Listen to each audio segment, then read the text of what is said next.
What up, world? Waxvillain, Seattle, Washington. You already know what it is. Welcome to Waxvillain Fireside Chat. Tonight's a special one. We got Trey Lotz of the Roosters, Upstate New York, garage rock legend. Keep it locked. We'll kick things off real soon.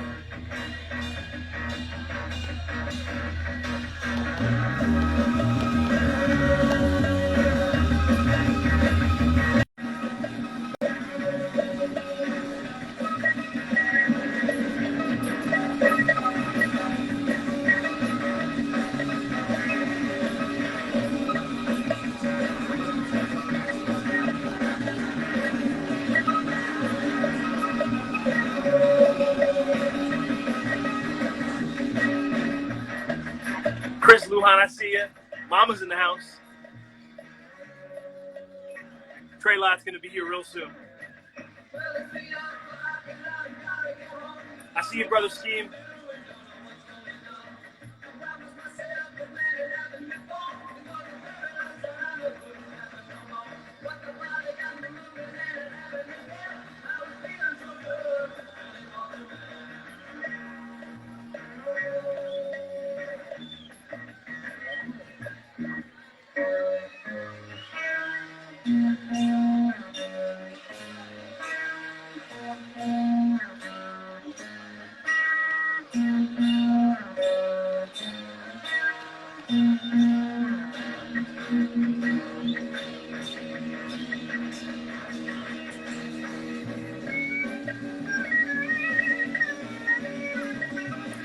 Kicking it, working through technical difficulties, brother.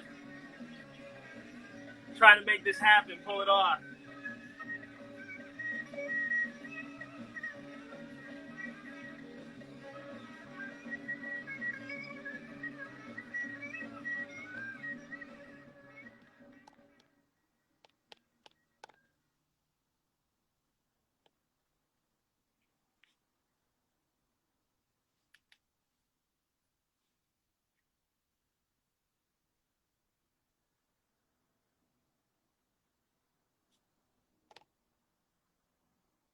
Appreciate everybody on the line, trying to make this work.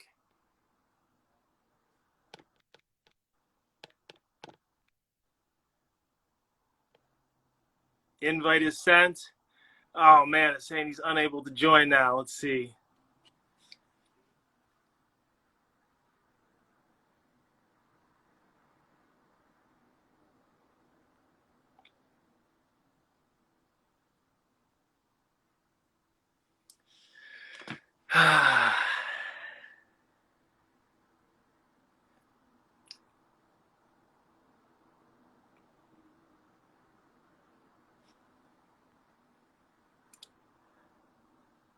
We just talked like a minute ago, too. I'm hoping.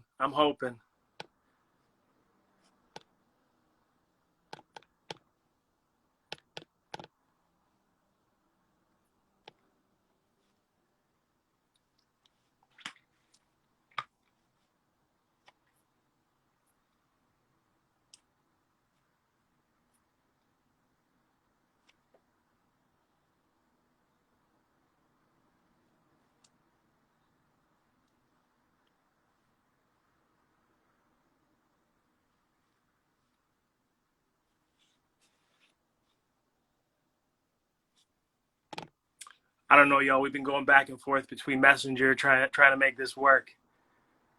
We just talked on Instagram Messenger like a minute ago. I'm sending the request. They're not going through. Let's see.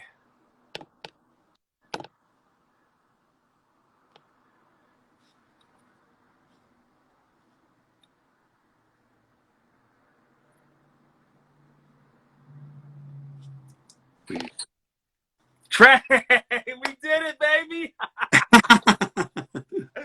Oh, my gosh. You don't know how stoked I am right now. Well, we missed the intro music. I see we got 7 on the line. I've been talking a lot about this for a good month now to my followers on Instagram. Just kind of giving them the background. But we got 8. I'm expecting more to join. If you're ready, I'll go ahead and kick things off. Okay. Sure. I want to welcome everybody to Waxvillain Fireside Chat. Fireside Chats are similar to interviews. However, we take the time to do the research so that we don't duplicate efforts. More importantly, we want to support and strengthen other existing articles and interviews out there. We got about 10 plus questions. I'm so excited for this, y'all. Today we are joined, okay? This is a really special story for me. Today we are joined, okay, by the band leader of the Roosters, guitarist Trey Lotz. For those that don't know, Trey Lotz and his four-piece band came on the scene in upstate New York circa the 60s. I want to say it's 65 to be exact. They released 345s in the garage rock genre, and they were also a staple throughout New York State, touring, doing colleges, playing at bars and things like that. It wasn't until 2022 when I started to go back to upstate New York and do the research on the music, the records, that I decided to take things a step further. And so I had reached out to a lot of different musicians circa the 60s and 70s. However, it was when I made contact with Trey Lotz that he responded to my message, which led to a 40, 50-minute phone call and me begging him to do this live stream interview with me. Trey, I am so honored to have you here with us. Thank you so much. Well, I feel the same way. I want to start with the basics, okay? Tell everyone who you are, where you were from when you were making music, and what are the names of the folks in your band? Well, I grew up in Buffalo, New York. My dad was a big fan of quartet singing, barbershop, that kind of thing. So when we would go on long trips, he would teach my brother and my sister and my mom and me to harmonize and sing. So we got used to singing together. I sang with my brother and we used to do Everly Brothers songs, things like that. And I played the accordion for about 5 years, starting at the age of 5. And eventually I wanted to play the guitar. So I switched over. I started studying guitar. And then in 1961, I saw this band in Buffalo called Stan and the Ravens, they were doing concerts for high school kids, with no alcohol. And I was just so impressed. They were just doing the great kind of music that I loved. I'd been listening to a guy in Buffalo called George Lorenz, or also called The Hound.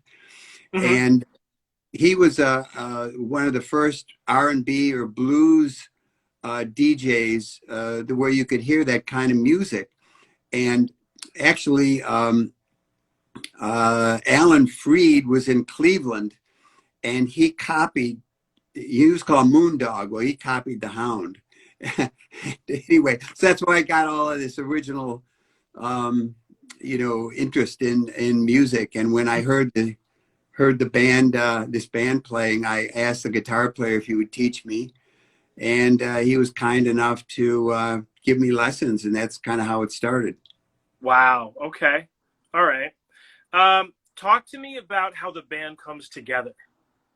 Well, where does the name the Roosters come from? Well, in the beginning, I was like 16. My brother was 14, and so I got together with a friend and a drummer, a sax player and a drummer. And I remember our first job, we got a call from a bar called El Rancho, and he said, "Oh, well, our band canceled. Can you come in tonight?" So I got my little. We had one amplifier and a microphone, and that was it. We came and set up at this bar, and it turned out to be a hangout of the Road Vultures, and so we only knew about 6 songs. So we kept playing the same songs over and over again all night, but they never seemed to notice. So it was very nice to us. So we made $3 that night. Wow. So when I got a little older, I played with my best friend named Bob Friday. He and I and the same drummer got a job at a little bar in Buffalo called Baffos. And this poor guy, he lost his liquor license. So we were playing there. He'd had some people in the bar. When anybody would order a drink, he'd run next door and buy it at the bar next door and come back and serve it. That's a riot. And then when my brother got to be 16, the drummer Ralph and my brother and I formed a trio, and we played at Lulu Bell's in Buffalo and some other places around. Then I went away to college, and John kept playing. He was playing like 6 nights a week. He'd be playing till 2 in the morning, come home, sleep a couple hours, go to high school, come home, sleep, then go back and play 6 nights a week. So he got very good. And after my brother graduated, he also moved to Utica. I was going to Hamilton College right outside of Utica, and he came to Utica. And then our friend Ralph went to Mohawk Valley in Utica. So there was the 3 of us. And then we met Pete Brohl, bass player, and his good friend was Jim, who was a booker. So we were in business. That's how it all started. The name, the Roosters, I liked it. It was a rhythm and blues name. The Impressions, Jerry Butler and the Impressions, Curtis May. Their original band was called the Roosters, and they abandoned that for the Impressions. So we adapted their name. We took over their name. Eric Clapton's first band was also called the Roosters. So we just thought it was a good traditional R&B name. I love that. Now, I got to take out my little brown box real quick because I got some show and tell. I'm usually the one asking my guests to do show and tell, but I got some show and tell. Mm-hmm. So the Roosters released 3 45s, mm-hmm. and my research shows me that there was an album recorded for Decca that never came out. I want to show people the records real quick. Okay. Here's mm-hmm. one of them. And now this says on the Krishna label, Lost and Found. Uh-huh. On the flip, we have the Roosters song. Yeah, that was our last, that was the last one we recorded. Very interesting, because another record I have right here has a little bit more illustration on it. It says Krishna. Yeah. Right? And then we've got Midnight Green and Hurry Sundown. Yeah, that was our second one. That was the second one.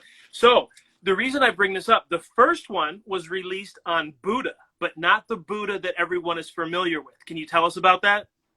Well, I was a philosophy and religion major in college, and I was studying Buddhism at the time. We studied a lot of Eastern religions. And so I thought, oh, it'd be nice to have a label called Buddha. And right after we did that, Buddha Records came out. Of course, they had the same name, so, that was it on that. So then I changed it to Krishna, and I put that little prayer wheel of mandala on it, and designed it. We did everything ourselves. We designed the labels. I started a publishing company. We published the songs, recorded them, got them pressed up. Took them around, got some airplay locally and sold some records, and, that was about it.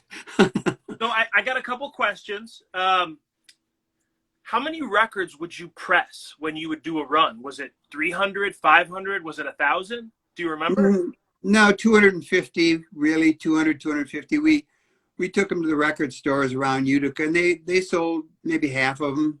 Okay. So we got some back. We covered our costs, but it's a small town. Right. Now, one thing that I love to do when I get records, I love to look at the label. I feel like it's a bunch of puzzle pieces scattered. When I was looking at the Rooster song, I see in album the Roosters live at the Apollo. However, there is no trace of a record by the Roosters called Live at the Apollo. Can you tell us about that? What does it mean? Well, it was a joke, actually, because there was an apartment building in Utica called the Apollo, and it really says the Roosters live at the Apollo. That's so... Because when I thought Apollo, I thought about, New York City. Yeah, I know. Well, that was when the James Brown Live at the Apollo came out, so I just thought it was play on that. I love that. What I want to do real quick, I want to play some snippets of the music so people can hear that real quick. And then I'd love you to kind of talk about what you remember once you hear it. So this is the first one we're playing right here.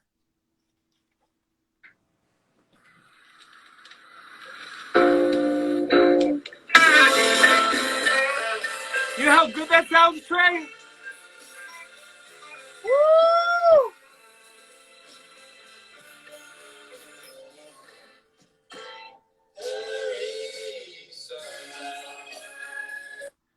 That is gold right there. That is gold, sir. Thank you. That is the type of sound right there that got me into collecting records. That is something that I would have wanted to sample. It's like so soulful, so rich, bluesy. It's got a little funk to it. What do you remember about recording that? Well, when I was taking lessons with Chuck McCormick, who I'd mentioned earlier, he turned me on to having the right equipment. I was able to find a 1952 Telecaster and an old Fender Bassman amp, and these were the amps that were used in the 50s by these R&B groups like the Five Royales and Freddie King and people like that. So I got that Telecaster sound, and we recorded that in Tommy Calandra's garage on a 2-track. And Tommy Calandra was the bass player in Stan and the Ravens, and then they split off and formed a group called the Raven. These guys were stellar musicians. They were just very inspirational. They had an album on Columbia called The Raven, and I would recommend it to anybody. It's a dynamite album. But anyways, we recorded that in Tommy Calandra's studio. I wrote it, and my brother sang harmony, and a guy named Jim Cleary helped us with keyboards on that one. I thought it was your brother that played the keyboards. No, John was a rhythm guitar player. I was lead guitar player. He was lead singer, except on the song. But that was a lot of fun. Jim Cleary was playing organ and piano at the same time. So, wow, that's incredible. All right, here's another song.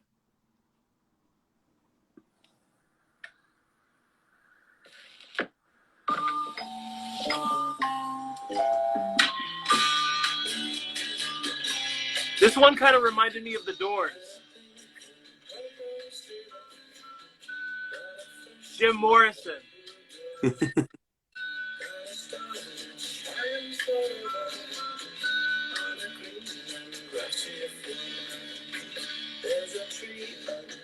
So what do you remember about that? Well, that was an interesting experience. We went down to we recorded that in the Kama Sutra studios in New York City, where the Love and Spoonful recorded. And so what we did is we went down to Woodstock, and we got a room there, and we practiced. The drummer for Van Morrison tutored us on getting it ready to record. And so we were there. Interestingly, when we were in Woodstock, we were in a little lunch place, and Paul I love this story. Yes, keep going. Well, Paul Butterfield came in and we talked to him. We were talking to him, and we both were an admirer of Percy Mayfield. So I said, "Oh yeah, this song about that called 'You Don't Exist No More,' that we want to record that." And he got really angry. He said, "Yeah, I was going to record that." He said, "You go ahead." But anyway, we had our Roosters van with our logo on it, parked outside the lunch place, and this lady came in, and she said, "Oh, you guys are a band." I said, "Yeah, sure." And she talked to our keyboard guy, Jim, and she said, "Well, we're having a festival here next year. Maybe you guys would want to play. Here's our phone number and everything, and just we'll keep in touch about it." And that was what ended up being Woodstock. Wow. But our keyboard guy lost the phone number because he didn't think there was anything to it. So that was our brush with fate. Wow, you should have fired the keyboard player. I'm just kidding. Okay, here's the third song.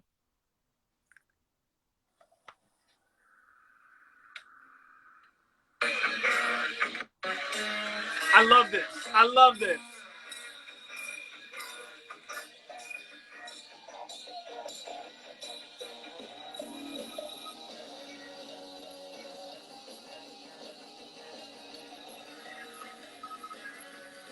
So much flavor, Trey.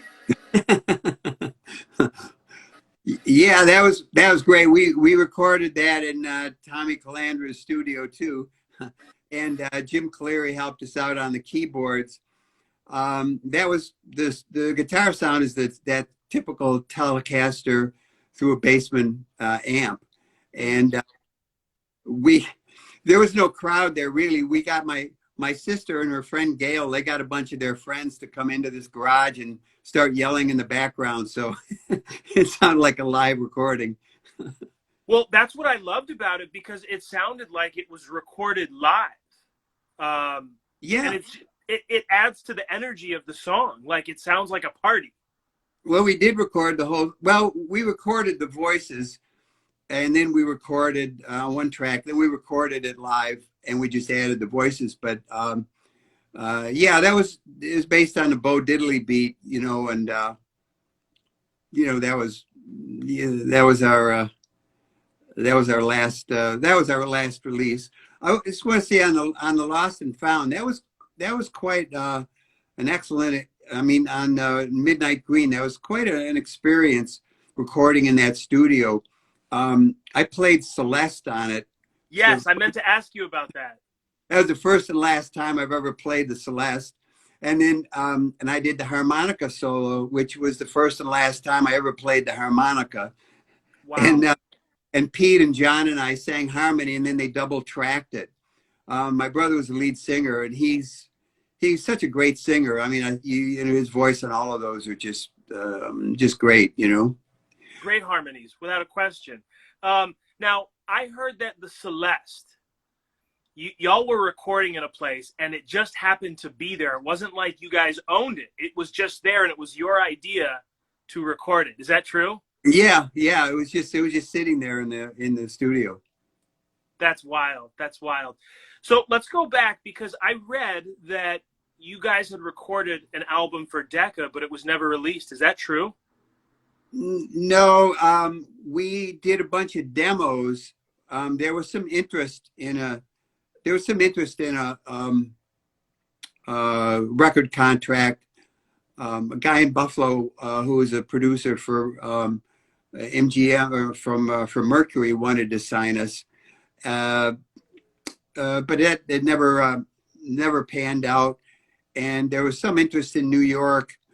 When we played live in New York, and a guy came up and said, "Yeah, well, it's a typical thing. Well, talk to my brother. You're a great singer, but we could lose the rest of these guys." And so what? He said, no, thanks. So. Wow. Okay. Very interesting. No, we have the demos, but it never got through to being an actual album. But what do those songs sound like? If you could pin them to a genre. Well, it's more like Midnight Green. These were songs that Spider wrote, Spider Barber, and he's quite an interesting character. I could tell you about him separately, but we got a Spider question towards the end. Okay, I'll tell you about him then. So I noticed in photos, let's see here. In photos, I saw JS Agency. You were label mates with Eric and the Chessmen. And I know that there were maybe some other labels, maybe like Kama and Buddha that groups also released on. Can you talk a little bit about that? Well, I think Eric and the Chessmen had their own label. They had a song out before we started called Blue Skies. It was a pretty good record. It got some good local airplay. But the Eric and the Chessmen and the Roosters were kind of like the two top bands. We were kind of like friendly rivals. We were okay. Eric Thorngren ended up coming out to California and becoming a engineer, and he won a Grammy actually for engineering a Muddy Waters a blues set. Wow. Yeah, Okay. so he stayed in the music business. Okay. What about JS Agency? How did that come about? Well, that's Jim Soul, and that was Pete's good friend, and he booked us and a bunch of other bands in the local bars, high school dances. He'd travel around to the fraternities and book us in spring break or winter concerts, stuff like that. Okay. Okay. And so does Buddha become Krishna essentially? Well, yeah, as far as our label, because we couldn't use Buddha anymore, but. Right. Yeah, but it's just us. We didn't have any other releases on those labels. Okay. Okay. Let's see here. What was the indie music scene like in upstate New York back then? Can you kind of give us a lens into what kind of music was popular, what the bands were doing to move about and perform and sell records? Well, the drinking at that time, the drinking age was at 18 in New York State. And so there was a really strong social scene, college students, and you could really get in if you were 16, you get some kind of proof. So there was a big social scene, particularly in Buffalo. Buffalo had 30,000 college students. Wow. And there was like streets with a whole bunch of different bars and bands. It was, you could get work as a band. And there weren't too many people that really were recording. There wasn't a big recording scene in upstate New York, but there were some bands that did really well, for out of Syracuse and Buffalo and Rochester. Utica didn't have any real big recording scene, but Right. but there was work and it paid well, especially the colleges. They paid really well. You'd go Friday night, do a Friday night show, Saturday night and Sunday morning, and it was like at the time in the early '60s, it was like $1,600 or $1,700 for 4 people. And that was enough. Wow. Rent was $50 a month, so it was okay. It worked That's out. really good money back then for a gig. Yeah, yeah. That's amazing. All right. So I know you played at a lot of different colleges, close to Albany, things like that. What two performances that the Roosters did stand out in your mind as something that was memorable? Maybe there was another musician you played with or kind of saw for the first time. Can you share a couple stories with us? Yeah, well, we played at Union College several times, and one time we were playing there in the winter. The Soul Survivors were the headline in the evening concert. I don't know what happened, but they called and said they couldn't make it. It may have been a snowstorm or something. So they asked us to go on and be the headliner. So we got on, and we had just learned "I Wish It Would Rain" by the Temptations, and so that was one of my songs that I sang. So that was probably the most people that we ever sang for or performed for. It turned out really well, and it was well received. They weren't too disappointed that we weren't the Soul Survivors. The other time we played at Colgate a lot. This Jim Enger, our keyboard guy, he was also a philosophy and religion major at Colgate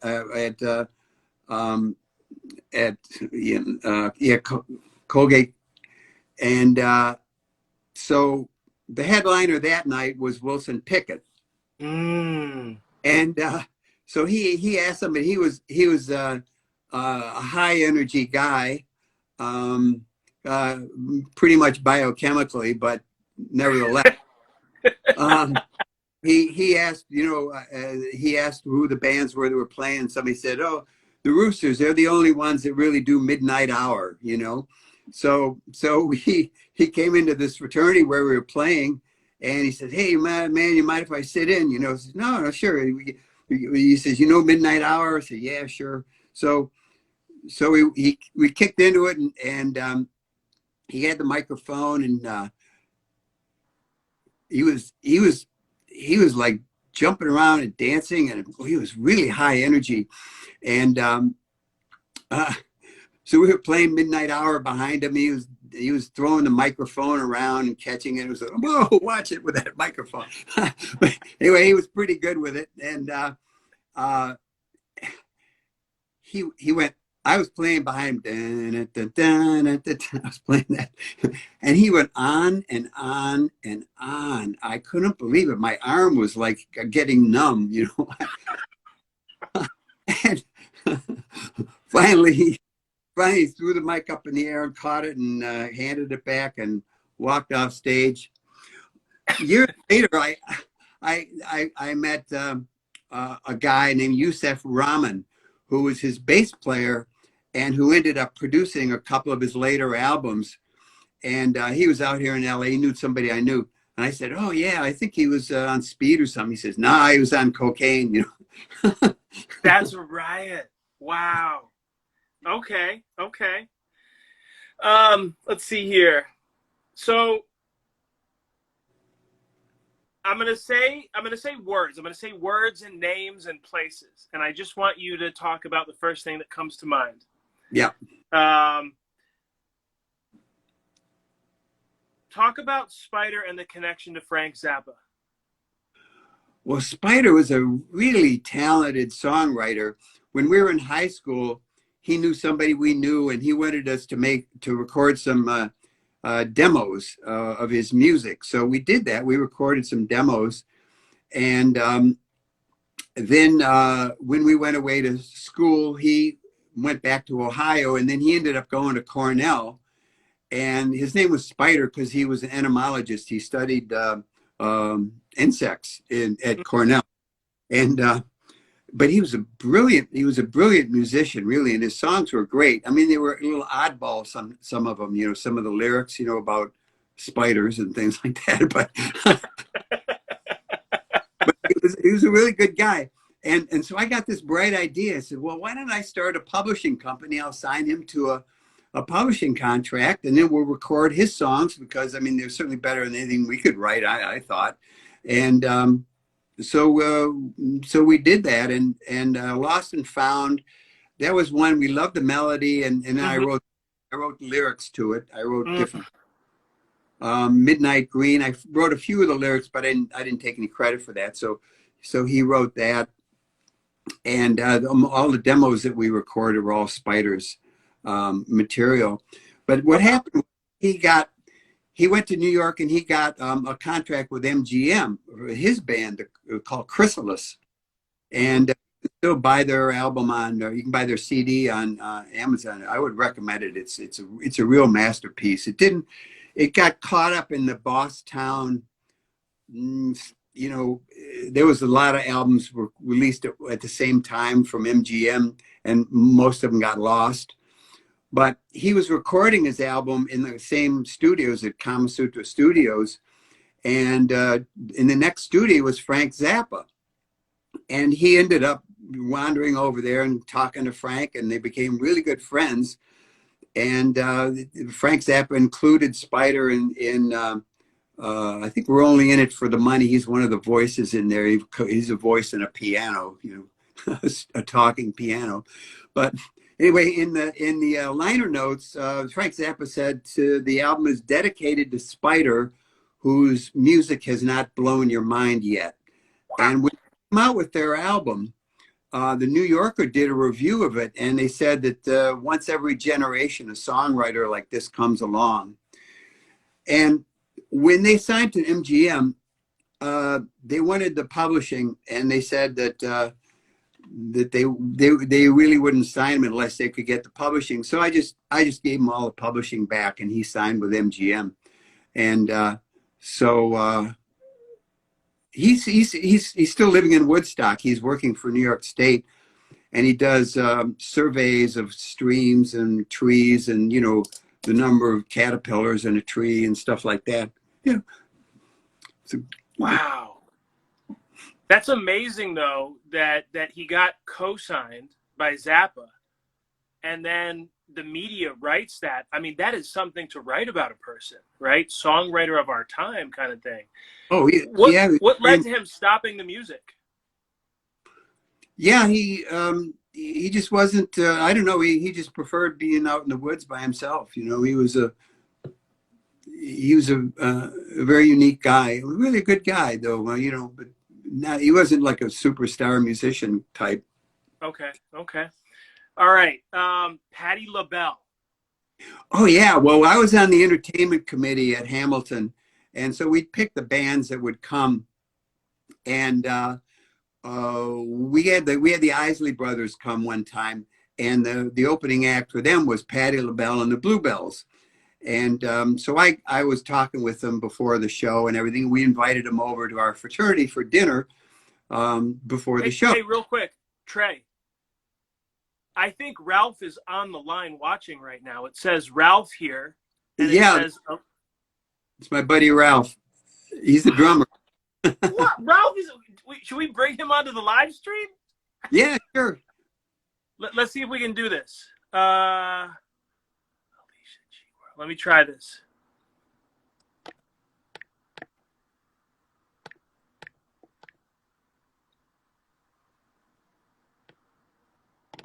All right, I sent the request. This is turning into an epic night right now. I hope your guitar is behind you because I might ask Ralph to play the drums. Let's see if he accepts it. Hold on.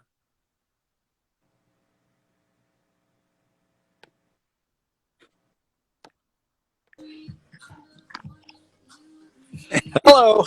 Ralph, what's going on? Well, we're here in Buffalo. Uniting the Roosters in 2022. I bet y'all didn't think this was going to happen. Yeah. No, he didn't even tell me he was doing this. But yeah, we'd have to have a tribute band. This is wild. This is wild. I love it. Oh, Cool. you didn't tell him half the stuff, Trey. Oh, Ralph had one vocal he did, and that was Jolly Green Giant by the Kingsmen. That's right. And when we're in the valley of the Jolly Green Giant, and then Ralph would get up from his drums, he'd come up and go ho ho ho, and he'd go back to his drums and play. I'd go corn, carrots. I just throw those little zingers in there. Yeah. So Ralph, I got a question for you off the top. What do you remember about Trey Lotz when y'all were making music together? Oh, I could tell you a story. We were playing New Year's Eve. Okay. In a club called Panaro's on the west side of Buffalo. Okay. And we had the organ player, which terrific guy. His name was Paul Storfer, and his father owned a music store. And the guy was a music prodigy. I mean, he had perfect pitch. And Trey and I and he said, we were called at the last minute to play we're a 3-piece band. And with Paul, he had a B3 organ with a Leslie speaker. Love the Leslie. And he played it. He's just out of this world. And this guy was saying, Trey's up there front playing with his guitar. And Paul was great because he could get all the different instruments on that organ. And this was New Year's Eve, right? And I'm playing the drums. And all of a sudden, Trey's playing away, and he can't hear his guitar. I know the song.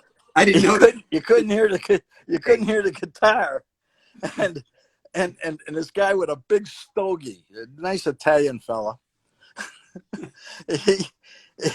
he whispered into our organ player's ear. He says, "I don't like that sound." so Paul turned it off. I said, turn your guitar off and just strum it. So it's just the two of us were playing. No way. This was a mob place too. You just didn't like the sound of the twang. I think it was a fuzzbuster you used, Trey. Yeah, yeah. This was a mafia place too. This was Yes, it was. nightclub. Well known. You guys were playing in a mafia place, so I guess you had to One stop night. playing the music. One night. New Year's Eve. Yeah. And we made $50 a night for each one of us. Yeah, they were hard up. They were. No, but that was amusing. And then tell them the time we played at the Pine Grill. That was in Buffalo. Oh, and yeah. The Pine Grill. It was a black club, and they used to have R&B stars, that come on Tuesday and play through Saturday, and then they would have on Monday nights they'd have talent shows. So Ralph and John and I went and we played at the talent show, and that was just when Satisfaction came out by the Rolling Stones, and I had a fuzz tone. So we were able to do a real good rendition of Satisfaction. Everybody loved it. We won the talent show. And we went back the next week. We did the same song. They said, if you win 3 weeks in a row, you get a whole week here. And so we went back to the next week, and we played the same song, and we won again because they loved Satisfaction. We're on our way, So we went back the next Monday. And there was a big old hearse in front of it, says Bo Diddley on it. And we went, oh yeah, we hired Bo Diddley for the week, so there's no talent show tonight. And 3 or 4 days later, I went away to college, so that was it. We lost. Wow. I remember you telling me about going to college right before winning that, and how exciting it would have been to have that slot. Yeah, that's incredible. That's incredible. It was a great. I saw BB King there, and that was the best live music I had ever heard. I was like 10 feet away from him, and he had horns, and he was like a 6-piece band, and it was just the best music I'd ever heard in my life. It was just amazing. I ran into BB King at an airport later. I recognized him, and I came up and said hi to him, and he said, "Oh, I'm on my way to Europe." I said, "Oh, is that your first time in Europe?" I was naive. Anyway, he said, "Oh, no, I've been there a lot." That's interesting. And BB King, was he your favorite? Oh, well, yeah, BB King. Well, when Chuck was teaching me the guitar, there was this is the first guitar player to really bend strings and play that way was T-Bone Walker. Tell this story. This one's important. This one's very important. I remember you telling me this. Yeah, well, T-Bone Walker started that. He learned from Charlie Christian, but anyway, and then BB King learned from T-Bone Walker on bending the strings. And Freddie King was another one who was doing the same thing. And at that time, you couldn't buy thin strings. They were too fat. They would really, it would be hard to bend. So he taught me this trick. Chuck, my teacher, he says you buy a banjo strings, and you put a little nut on them because it was a circular. It wasn't like a guitar string. You'd string it up, and then you'd have a very high E string, and then the rest of them would be one lower, so they were all loose, and you could play. But at that time, there were some white guys that were picking up that sound. James Burton was one who ended up being Ricky Nelson and Elvis Presley's guitar player. Link Ray, who had a rumble, a couple of really big hits. And in Toronto, Robbie Robertson and the band, Ronnie Hawkins and the Hawks were there. They were good friends with the guys we played with, and so they were. The guy that taught me, Chuck, played with Ronnie Hawkins too, so he knew that style of guitar. And then the British guys picked it up. Eric Clapton and Jeff Beck and Jimmy Page. They picked up that Telecaster sound. Mike Bloomfield, he was more a Gibson. I mean, BB King was Gibson, but it was the same style. It just had a different sound. So that's where it all that's where it all came from. That style of playing the guitar. Wow. I love that story. That blew my mind when you told me that on the phone. Now, I got to ask you a question, Trey. Tell us something about Ralph from back when he was making music with y'all. We need a Ralph story. Well, we were playing at a high school dance, and we were taking a break, and we wouldn't take a break. You'd go down off the stage and mingle with the people and talk with them. We looked back, and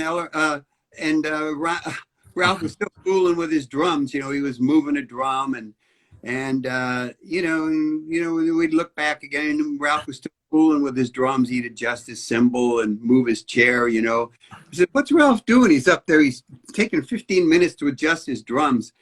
And then we looked up on the stage, and he had a girlfriend over on the left side of the stage, and his other girlfriend on the right side of the stage. Ralph, we need an explanation. Ralph stayed right in the middle, paying attention to his drums. There was no place to go.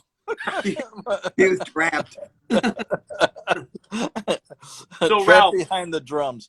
I showed these earlier, but I want you to know something. When I was listening to these records, I said, whoever's playing drums is really, really good. Well, that was nice of you to say that. So, real quick, I got to go back to this. Tell us the Patti LaBelle story. Oh yeah, so we invited Patti LaBelle and the Bluebells to have dinner with us, and I sat next to Cindy Birdsong, who was one of the Bluebells, and then Patti LaBelle sat next to her, and I got in really good communication with Cindy, and we exchanged addresses, and we ended up corresponding, writing letters to each other, and then the following year we had another band. I think it was Little Richard we had, and they were also the opening act for Little Richard, because they would go around to these college and play college concerts. And so we got in communication again and invited Patti LaBelle and the Bluebells to come for dinner. And we sat at this table, and Patti LaBelle was able to name every person who was at the table the previous year. Some of them were the same people. She remembered all their names, and she also knew who wasn't there the earlier year. She had an eidetic memory. It was just phenomenal.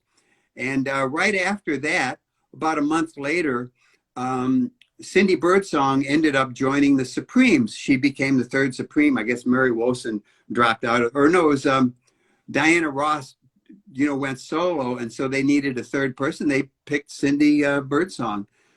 And so we kept in comm for a while. We kind of like lost contact, but she was a great girl, and they were really a good group. You listen to some of their their Bluebell records; they were very good.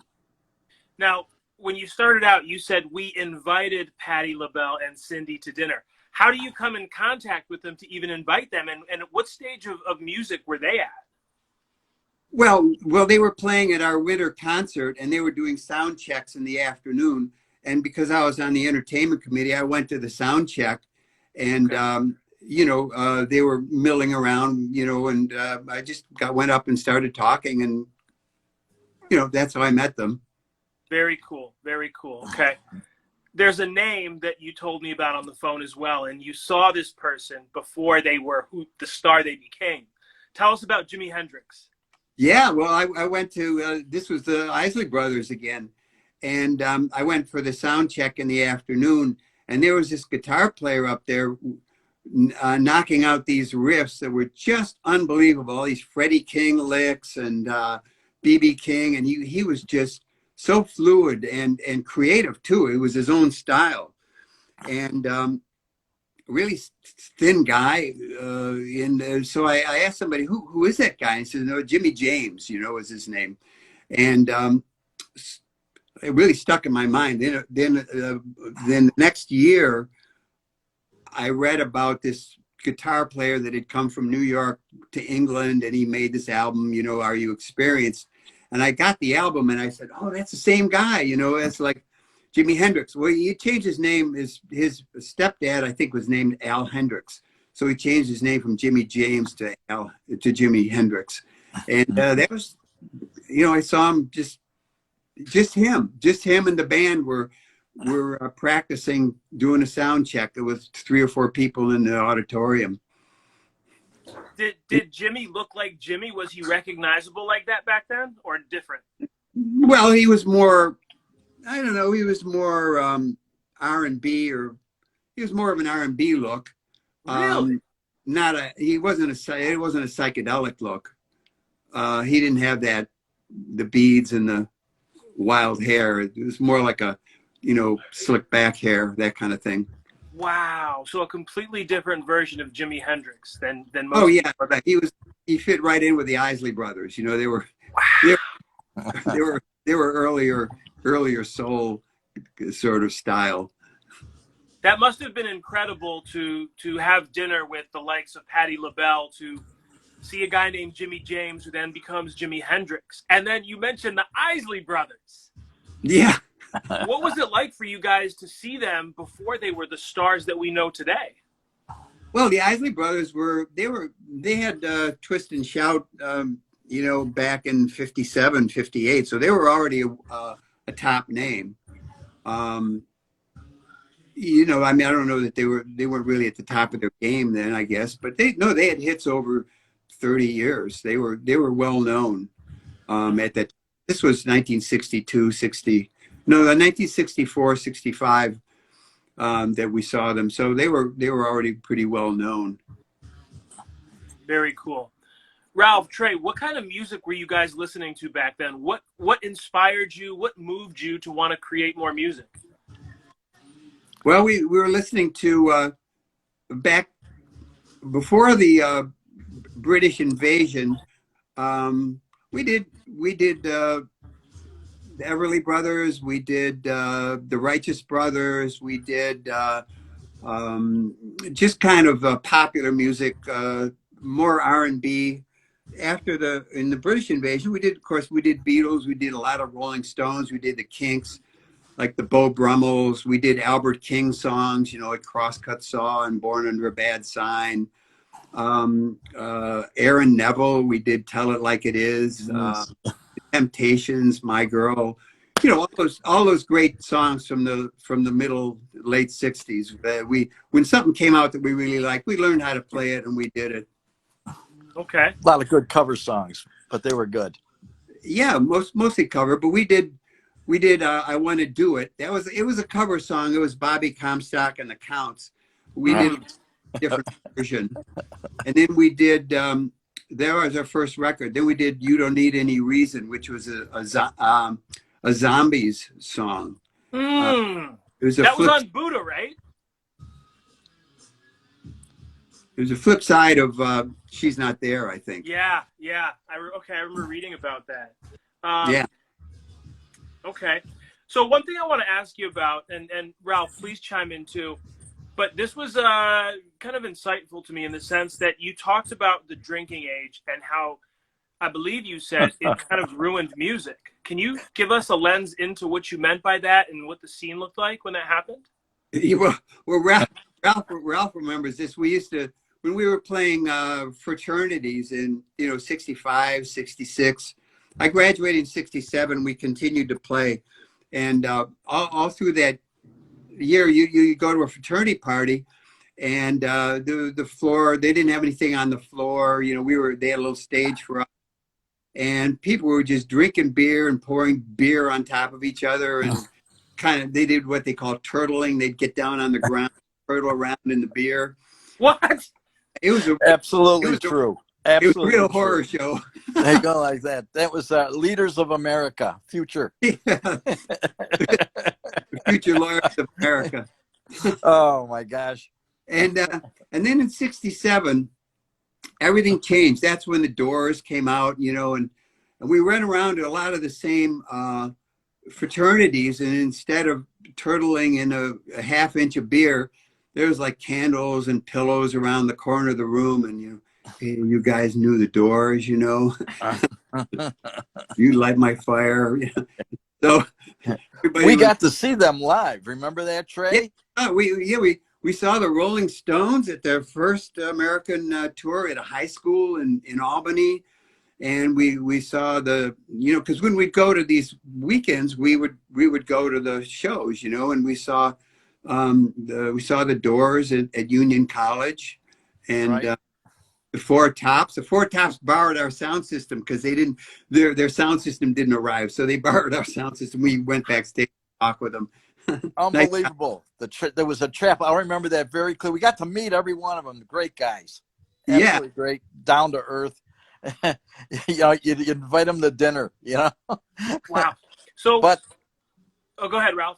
no, I was just going to say that we had an opportunity, they had this beautiful 8-piece band, horns, everything.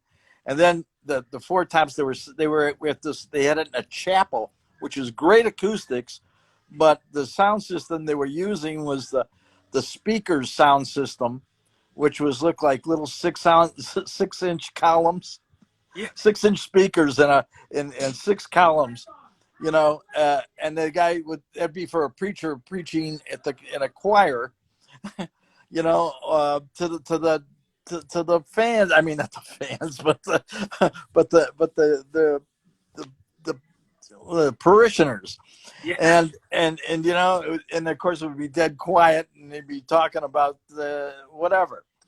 And the Four Tops were trying to sing through this, but as soon as the band hit it, 8-piece band, horns, organ, power, and they had big sound and no sound. You couldn't hear them. So we got a timeout on the band system, and the guys asked us, "Can we use your sound system?" So we had they must have been about 25 guys went over to the frat house because we were playing there right after the concert, the after party, and all of a sudden we went there, and I was good with the sound equipment. We had some really good sound equipment. We had sun columns. They were back then. They were just high speakers that were designed for voice. Okay. With a 150 watt amplifier, nothing like they could do today, but then it was power. You could power a stadium with that, Yeah. And then we saved the day. We put up our sound system, and all of a sudden life came to them. The concert was great. Everybody loved it. And they said, and we got a chance to meet each one of them, and they were great guys, really. Wow. But it's that so was one interesting of the things. to hear all this, because I grew up in Schenectady. So when I hear Schenectady, Union College, Albany High School, and the Rolling Stones, it's just a trip to know that those events occurred. Exactly. Yeah, we played at RPI a lot too. We played their Troy. parties. Yeah. Yeah. Did you have a favorite college that you liked playing at over others? No, they were all good. They were all really good to us. We got along well. We went. It was kind of like a circuit. Many of them we went back to several times, like St. Lawrence, like Colgate, Hamilton. Of course, I was going to Hamilton, so we played. We had a Sunday morning party in our fraternity, and I played at that. One time, one of the Jim Solon, who was booking us, had a contact down in Washington D.C. and he traded. They traded off bands. So he got the British Walkers to come in and play at our Sunday morning party. And the British Walkers had picked up Roy Buchanan as a guitar player just for a pickup for the weekend. And again, I was sitting there like 3 feet away from him, the most amazing Telecaster player. He was given an offer to join the Rolling Stones, but he turned it down because he was a sort of a introvert, very quiet, introverted guy. He was a whiz at the guitar. He just carried it in a little leather sack. Sure. You almost think he was homeless or something. I mean, he was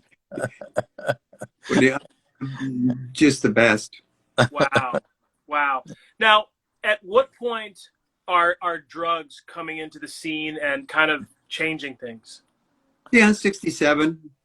You know, in San Francisco is 66, but we were in Utica and took quite a while for anything to get to Utica. So the next year, when I was in college, I didn't know anybody that had ever smoked grass. There was rumors that one guy had, but that was about it, you know. Yeah. And then the next year, it's kind of like everybody was, you know, everybody was smoking grass. But what happened with you asked about the music.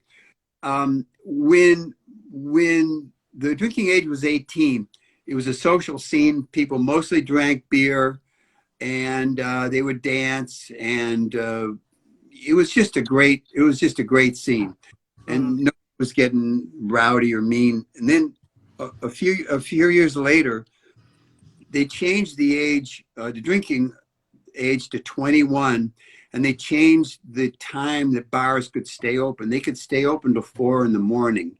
So what that did is it really wrecked the whole social music scene, because you had to be 21 to get in. You couldn't get in at 18.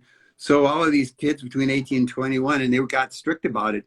Plus, so what you ended up with is you ended up with the hardcore alcoholics that go to these bars, and then a lot of bars closed down, and a lot of the bands just couldn't get. And then disco came in, and then, you know, that ruined the rest of it. So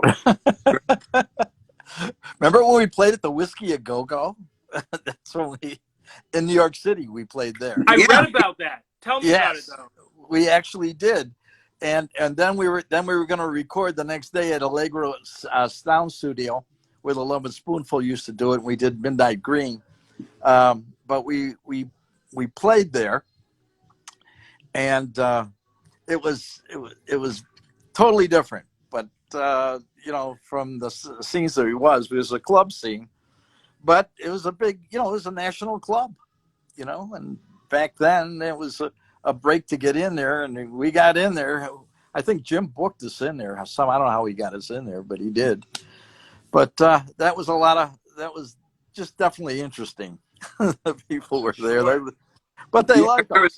One of the when I went down and sat down by a break, a guy came over and he introduced himself. He said his name was Carlo. He says, "I want to sign you guys," you know, and I looked bewildered, you know. He said, "Don't you know who I am?" No, I don't know who you are. Sorry, we're lost. The Belmont, Dion and the Belmonts, you know the Belmont. Okay. I mean, I knew the Dion and the Belmonts, but Carlo sign us, I guess. I don't know what that meant, but That's so funny. Oh my gosh. Guys, when you look back on everything, what are you most proud of when you think the Roosters? Well, I would say the records that we made. Our biggest regret was we didn't record more. We had a lot of good material. We surely should have recorded more, and tried to kind of promote outside of Utica, New York. But anyway, like I said, the scene was changing. My brother didn't really want to do it anymore. He'd been doing it for quite a while, and he wanted to move on and do something else. He was a lead singer, so it was very hard to do anything without him.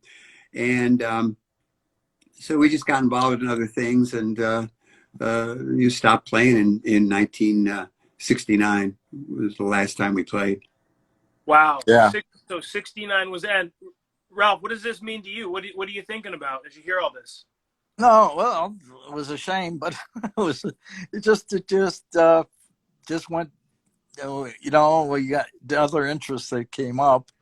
You know, John and we worked together a lot after that.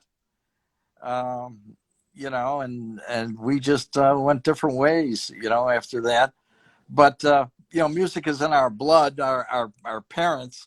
My father we had two brothers, and they had a 12-piece band in Buffalo, New York.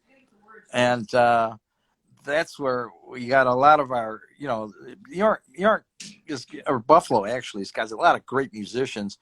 You know, of course, you've heard of the Raven, or that was with, used to be Stan and the Ravens. Yep. and the Raven and Gary Malaber. We both went to the same drum school, at the Kenmore Music in Buffalo, and we got to know everybody knew everybody in the town, and we'd go down to the Hideaway, but nobody could beat Calandra on bass, staying on the piano, and then there was Tony Galla, and he's playing with Herb Alpert now in California.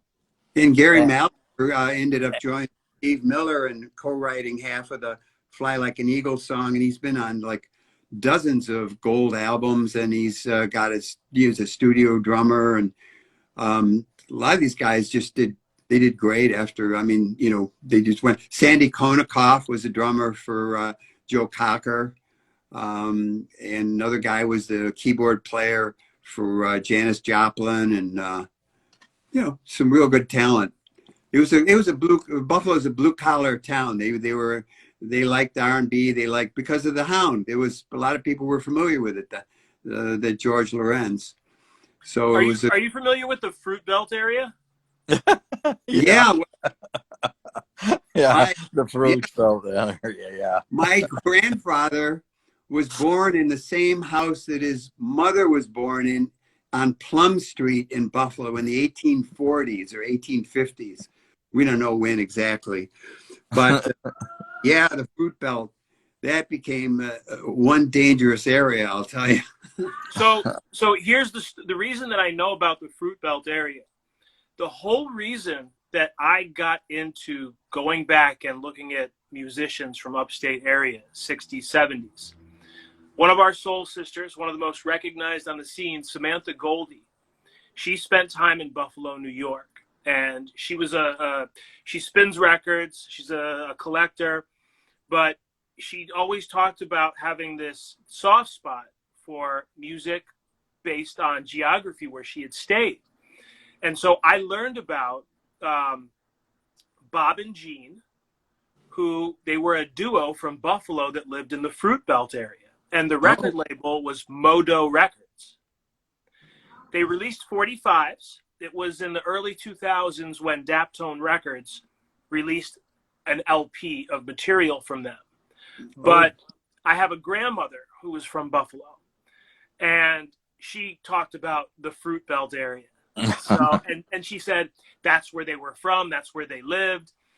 So I had to ask you about that. So you said it was a dangerous place, huh? Well, it was not then. It was a German area. It was all Germans. Yeah. Really? Yeah, and then it became African American, and then now it's more like Puerto Rican, and I mean, it's still very mixed. But the West Side was a big Italian area, and there was a Polish area, there was an Irish area, there was a German area. I mean, they were in those times back in the '60s. People were kind of, you'd get groups of people that were ethnically of the same, country, from the same country, Right. Yeah, but it was great. Buffalo was great. Great food. Great food. I'll tell you that. Great food. You go to my father every Saturday. He'd take us down to the deli, the Italian deli, to get cold cuts, and we go by Costanzo Bread, which is still making bread today, the best bread in Buffalo, and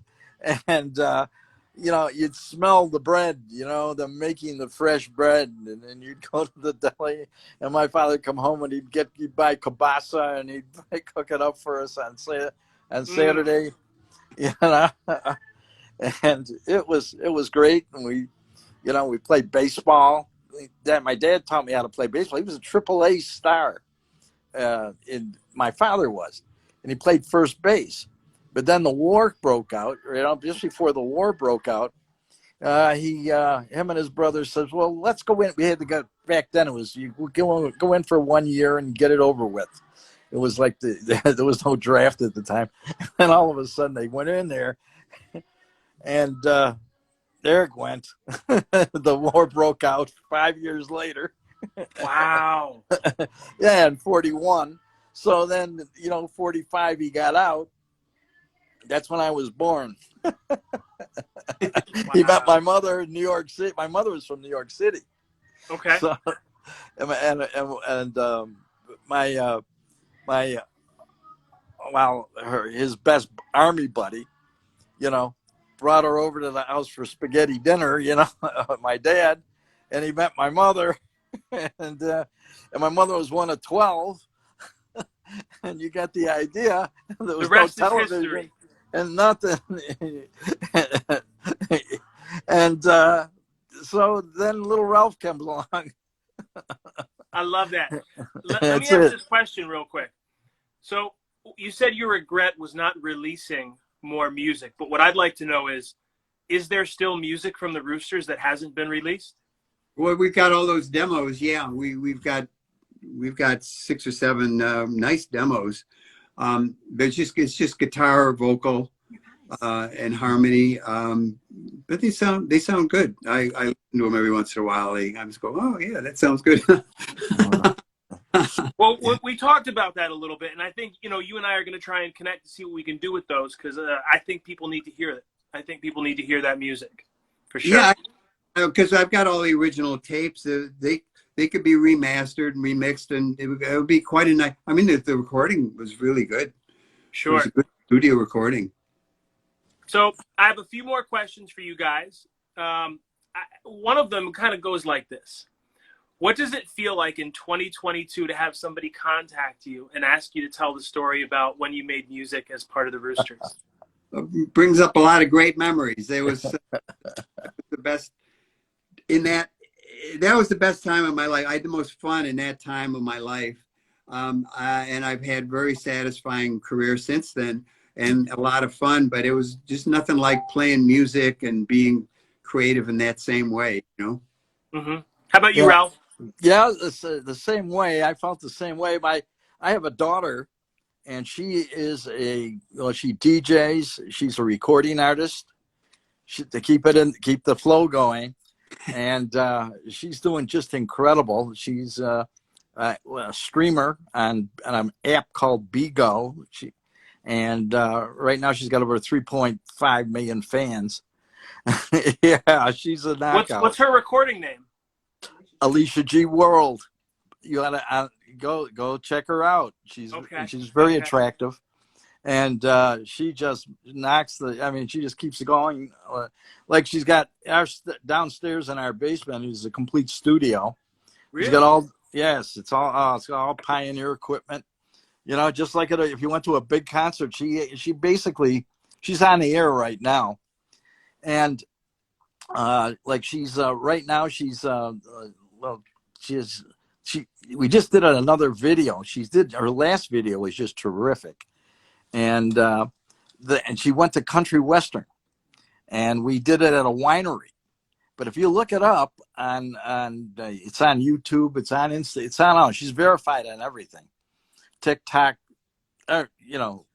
Instagram, TikTok, let's see, Instagram, and you name it, she's on it. That's fantastic. It is, and it's Alicia G World, and I'll check that out. Please, you'll do it, and then we just completed another one, and it was at a farm, at a horse farm, and it's going to be released in June. These are all original songs. She writes them, she sings them. We record here, and it's produced in California with Andrew Lane, who does. He works for Disney. Okay. She's been working for him for about the last 3 years or so. Wow. And he produces all their records. We do all the recording here in Buffalo, where the Google Dolls, they have a complete recording studio here. They're from Buffalo. Yeah. And in fact, she's going to be in this Music is Art Festival, and it'll be in September. And she's just she's a powerhouse. I love. She loves the stage. She loves the stage. So real quick, I'd love to know. Talk to me about life after the Roosters. What did y'all go on to do? How were you still connected to music, if at all? Well, I still collect music. I've got a big record collection. I love all kinds of music. But back in 1968, we got interested, Ralph and my brother and my wife at the time, Dee, who also sang with us on our when we did the college weekends. She was a singer. She's from Bermuda. But we all four of us got interested in Scientology. And we started studying it.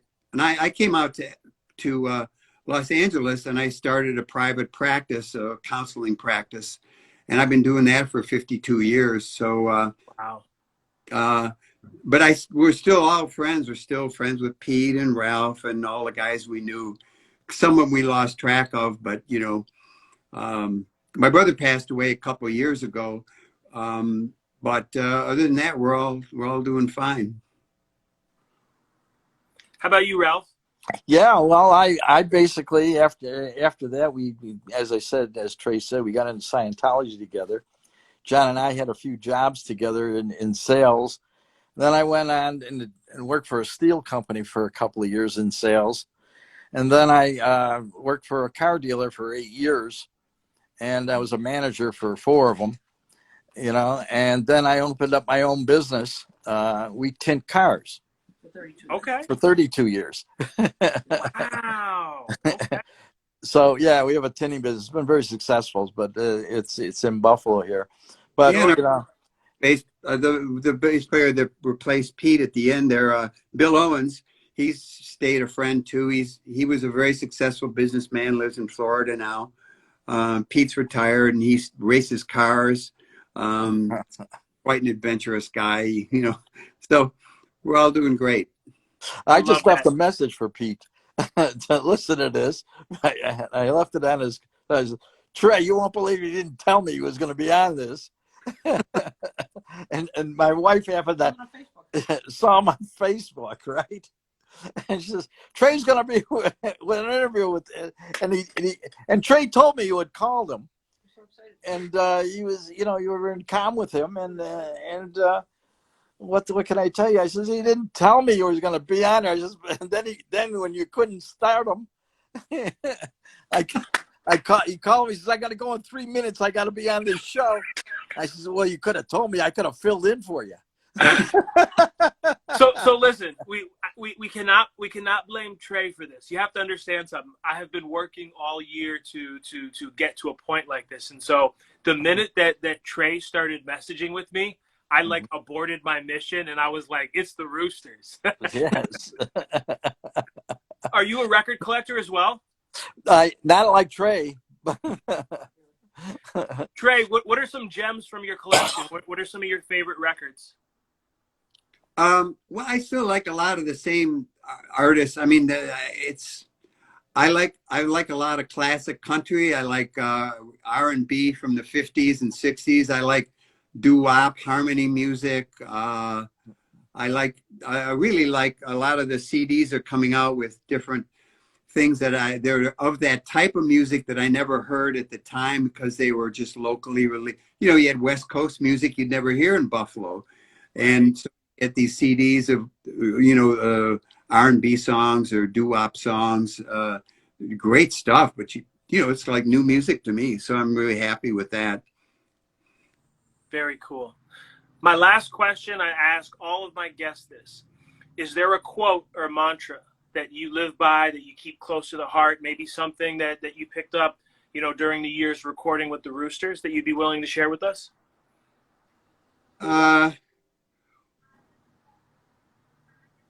Well, it's kind of, it's not exactly a mantra, but it's just it's a reference point. And the reference point is, what's the greatest good?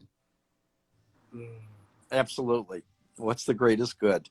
If you compare your actions to that, you're never going to go that far wrong. I love that. How about you, Ralph? That's we both have a lot of the same philosophy, Trey and I. Yeah. We've been doing it for years. And It is. It's you're only as valuable as you can communicate. I love that. I love that. And that's the bottom line. I tried, it's like I like to keep music in my life, and that's why. And my daughter, it's an offsuit. It's just a natural thing, and she's doing so well, and that's the main thing. Absolutely, absolutely. Gentlemen, I want to thank you so much for making time to join me tonight for this conversation.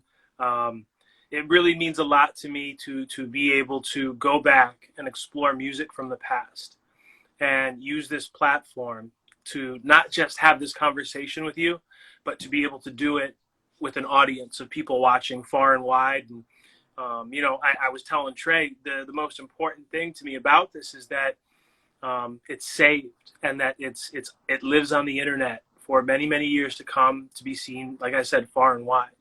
I think it's so awesome that we were able to have this conversation and talk about your life as musicians from a different chapter of life. So thank you so much for making this time to be with me, to tell your story, to give us insights into things that we would have never imagined hearing about, musicians, different times of life. Well, Don, you were just great, and you're a great interviewer, and it's just been a real pleasure to spend time with you and to relive these great memories that we have. Yes, very nice. It's good that you're doing this, and it brings back great memories from us, and to share them with you it's a pleasure. Thank you. Oh, wow. That means a lot to hear that. Now, just because the interview is going to end, that doesn't mean that it's goodbye forever. I'm going to be in touch with Trey.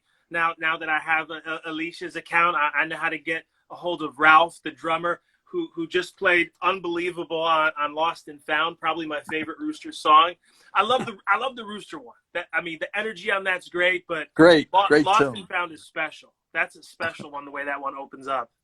Yeah. Well, Trey wrote that. That's fantastic. Guys, I'm going to let you go. I know it's midnight in Buffalo. It's 9:20 in California and Seattle.